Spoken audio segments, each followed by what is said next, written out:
Monde, Fabrice DeClerck de Eat. Un vrai plaisir d'être là avec vous aujourd'hui. En fait, je parlais avec le maire pendant la pause café et l'histoire des Eat n'est pas tout à fait différente. Je vais me laver les mains, ça transpire un peu. Il y a un autre micro qui est mis. Allez, Catherine, mets 10 minutes, s'il te plaît. Ça va, c'est reparti.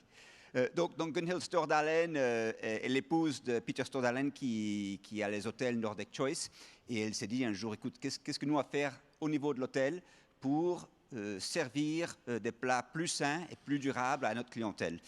Et du jour au lendemain, c'est une conversion de comment est-ce qu'on change Nordic Choice Hotels à une plateforme globale. On vient de fêter notre 5e conférence globale à Stockholm il y a 2 semaines, the World Food Forum, avec 600 représentants du secteur privé, secteur public, académique et privé. Vraiment, c'est de trouver des solutions pour le système alimentaire. Donc ce que je veux faire aujourd'hui, je vais transitionner en anglais, mais je veux bien parler en français après pour une conversation, mais c'est de parler de our food in the Anthropocene, our food in the Anthropocene. And note, this isn't a typo, and what I want to make as a point with this slide is that for too long we've been focused on single-focused issues, whether it's climate or biodiversity, whether it's energy requirements or dietary diversity, whether it's climate or water. And as we enter into the Anthropocene, this era where human impact on the environment has become so large that it's now permanently marked in geological record, we've also entered into the Anthropocene.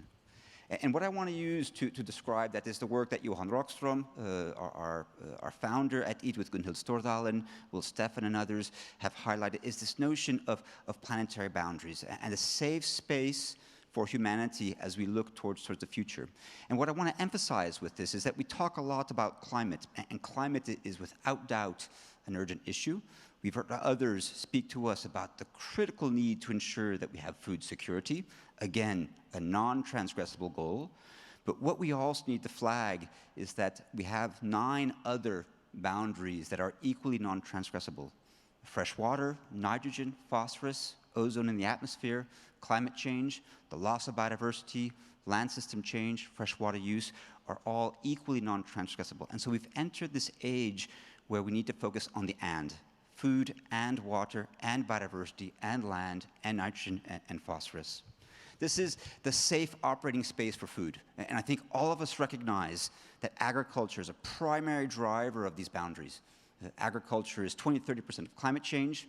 It's 80% of biodiversity loss. It's nearly 100% of nitrogen phosphorus. It's the major driver of land system change. But as much as agriculture is a driver, just as the motto for this conference is, agriculture is the key, is that the way that we produce food is also the key to sustainability and bring us into the safe operating space. So agriculture, I truly and fundamentally agree, is the key to sustainability. Kate Raworth from Oxfam, rather ironically for those of us who work in nutrition and health, proposes that it's actually a planetary donut, not very healthy. But we have environmental limits that we have to respect, but also social foundations that equally need to be respected. And what I'd like to remind the group here is that while we talk about agriculture and its impact on these planetary boundaries, we must not also forget that food has now become the leading cause of human mortality globally. And not just people who don't have enough food and are malnourished, but also people who are dying from cardiovascular disease, diabetes, and other issues related to overconsumption of food. We now have the first global epidemic in non-chemical diseases, and it's driven by food. And agriculture is the foundation for food. And so we need to recall, as we talk about agriculture as the key, is that agriculture is the key not just to these environmental sustainability challenges, but agriculture is the key to this global epidemic. So it's consumption and production. In France, 50% overweight, 25% obese. Please don't follow the example of the United States. We don't need more obesity, we don't need more overweight. We need to bring back food systems to healthy and sustainable food systems. So that's the other and.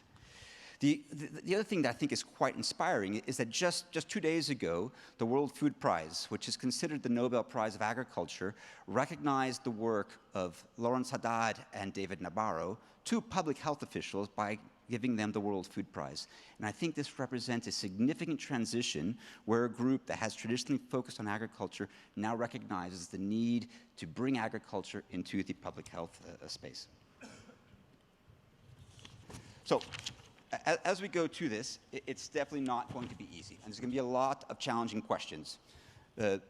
Harvard biologist E.O. Wilson recognizes that our biodiversity conservation goals are both unambitious and confusing, and that if we want to protect 80% of biodiversity, this will require setting aside 50% of land and oceans.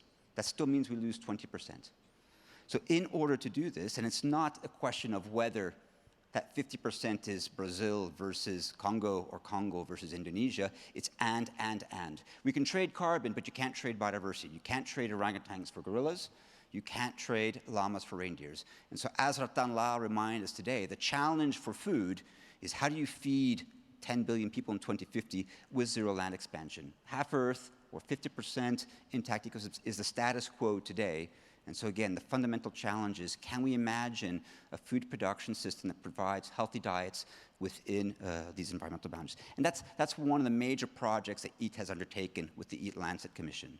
So this fall, we'll be releasing the Lancet report on healthy diets from sustainable production systems, which will provide dietary guidelines and environmental sustainability guidelines, bringing food systems within that safe and just space.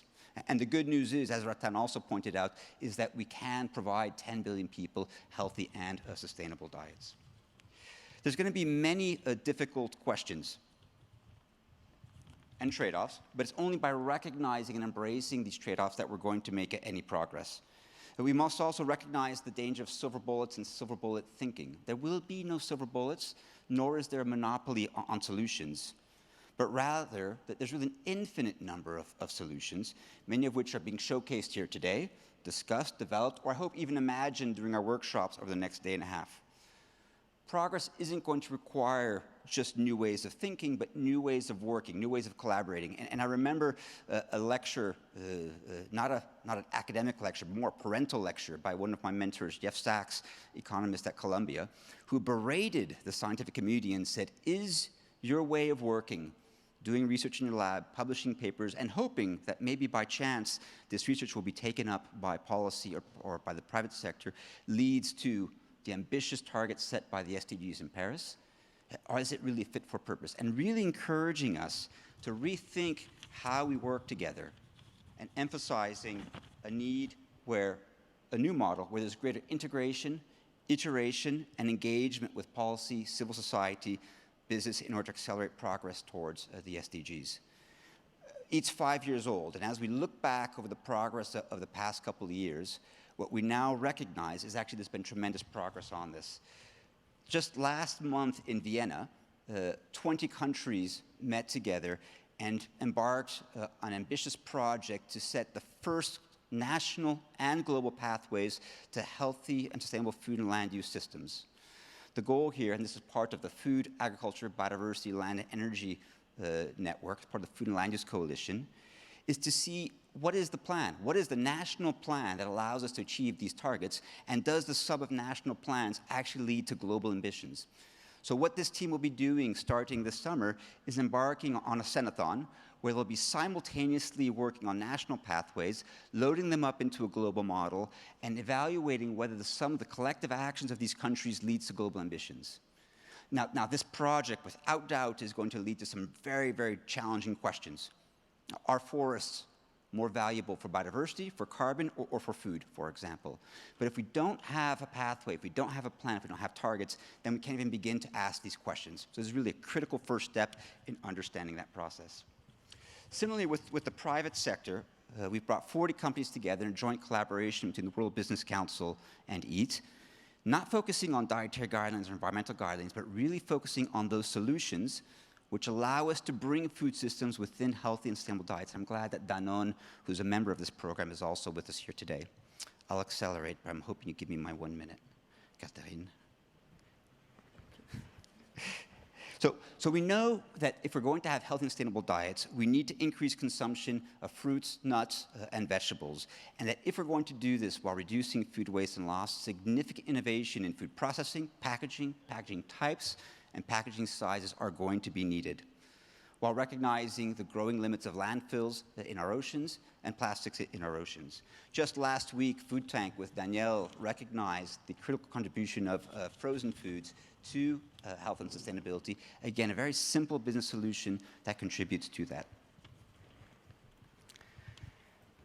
Changing meat consumption is both a key lever in addressing healthy and sustainable diets, but we fixate, I think overly fixate, on the reduction of 1 to 2 species while failing to recognize the thousands of species that are available, chaya, enset, teff, pitaya, in France, escargot, that are ready and available, sustainable sources of healthy food that have been held in custody by our farmers in our fields.